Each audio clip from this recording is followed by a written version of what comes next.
नूर मुकद्दम कत्ल केस में ज़ाहिर जाफ़र की सज़ाए मौत बरकरार है। ज़ाहिर जाफ़र की नूर मुकद्दम को अगवा करने के इल्ज़ाम की सज़ा ख़त्म कर दी गई।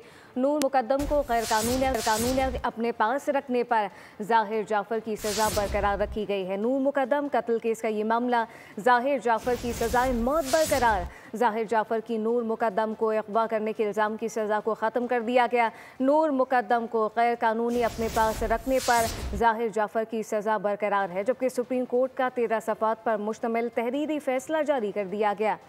मुस्तनद फुटेज खुद अपने हक में सबूत बन सकती हैं। तहरीरी फैसले में ये वाज़ेह किया गया, रिकॉर्ड शुदा वीडियो या तस्वीर बतौर शहादत पेश की जा सकती हैं। बैंक डकैती केस में वीडियो बगैर गवाह के कबूल की गई। साथ साथ अमरीकी अदालतों में साइलेंट विटनेस को वसूल करने के पैमाने भी तस्लीम किए गए। जस्टिस बाकर नशवी फैसले से मुतालिक इजाफी नोट देंगे। ये वाज़ेह तौर पर तहरीरी फैसला जारी कर दिया गया है। नूर मुकद्दम कत्ल केस में ज़ाहिर जाफ़र की सज़ाए मौत बरकरार है।